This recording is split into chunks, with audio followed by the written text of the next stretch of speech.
നമ്മൾ ആർക്കാണ് ഉൽപ്പന്നങ്ങൾ വിൽക്കുന്നത്? To whom. എന്താ?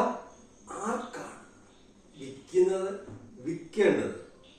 ഓരോ ഉൽപ്പന്നങ്ങളും കാറ്റഗറൈസ് ചെയ്യുന്നതിൽ നമ്മൾ നമ്മുടെ ബ്രില്യൻസി ഉപയോഗിക്കണം. അതിന് നമുക്ക് നമ്മുടെ ഒരു 4 ക്വാഡ്രന്റ് ഉണ്ട്, 4 ക്വാഡ്രന്റ്. ഇത് വളരെ ഈസിയാണ്. ഇവിടെ പുവർ പീപ്പിൾസ് കിടക്കുന്നു, ഇവിടെ മിഡിൽ ക്ലാസ്, ഇവിടെ അപ്പർ മിഡിൽ ക്ലാസ്,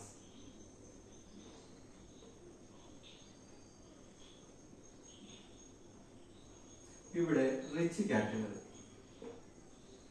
ഇവിടെ ആർക്കാണ് നമ്മൾ ഉൽപ്പന്നങ്ങൾ വിൽക്കുന്നത് എന്നുള്ളതാണ് പ്രധാനം. എപ്പോഴും മാർക്കറ്റിംഗ് നമ്മൾ പോകുമ്പോഴത്തേന് എന്താണ്, ഇവരെ നമുക്ക് ആക്സസ് ചെയ്യാൻ എളുപ്പമാണ്. കാരണം എന്താണ്, ഇവരുടെ എനർജി ലെവൽ വളരെ ലോ ആയിരിക്കും, പക്ഷെ ഇവരുടെ പർച്ചേസിംഗ് കപ്പാസിറ്റി വളരെ കുറവായിരിക്കും. എന്താണ്, അവരുടെ എനർജി ലെവൽ കുറവാണ്, അവരുടെ പർച്ചേസിംഗ് കപ്പാസിറ്റി കുറവാണ്, കാരണം അവരുടെ പൈസ. രണ്ടാമത് എന്താണ്, മിഡിൽ ക്ലാസ് പീപ്പിൾ. അവരെപ്പോഴും സ്ട്രഗിളിലായിരിക്കും. ഇവരെന്തായിരിക്കും, housing loan, car loan, personal loan, credit കാർഡ്സിന്റെ അടവ്, ഇങ്ങനെ ഇവരെപ്പോഴും എന്തിലായിരിക്കും, അവരാ ഒരു കാറ്റഗറിയിൽ ഇങ്ങനെ നിൽക്കുകയാണ്. പൈസ ഉണ്ട്, ഇല്ലേ, ഇല്ല. അതായത് ജീവനുണ്ടോ, ഉണ്ട്, ജീവനില്ലേ, ഇല്ലെന്ന് പറയുന്ന അവസ്ഥയാണ് ഈ മിഡിൽ ക്ലാസിന്റെ.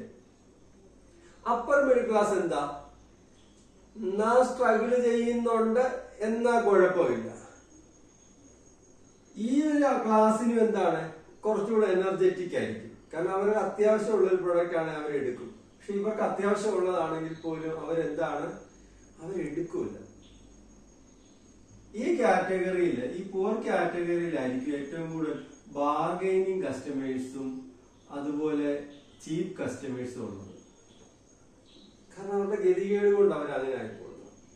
ഇവിടെ ഉണ്ട് ഈ ഒരു കാറ്റഗറി, എങ്കിലും കുറവായിരിക്കും, ഉണ്ട്. പക്ഷെ അടുത്ത എന്താ, അപ്പർ മിഡിൽ ക്ലാസ്.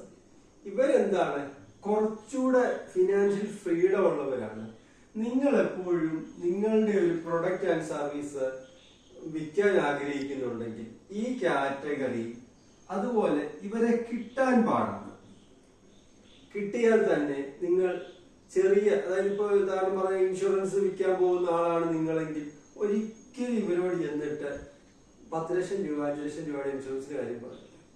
കോടികളുടെ ഇൻഷുറൻസ് പോളിസി, ഇവർക്ക് എപ്പോഴും അത് കേൾക്കാൻ ഇഷ്ടം. കോടികളുടെ ലാഭമുള്ള പ്രൊഡക്റ്റുകൾ ഇവർക്ക് പരിചയപ്പെടുത്തുക, വലിയ ഇൻവെസ്റ്റ്മെന്റ് ആവശ്യമുള്ള, വലിയ പ്രോഫിറ്റ് ഉള്ള കാര്യങ്ങൾ ഇവരോട് പറയും. ഇവരുടെ മൈൻഡ് സെറ്റ് എപ്പോഴും ഒരു ഇൻവെസ്റ്റ്മെന്റ് മൈൻഡ് സെറ്റിലായിരിക്കും. ഇവർ ലാഭനഷ്ടങ്ങൾ കണക്കുകൂട്ടിക്കൊണ്ട് ഒരു ബിസിനസ് ആറ്റിറ്റ്യൂഡിലായിരിക്കും എപ്പോഴും കാര്യങ്ങൾ.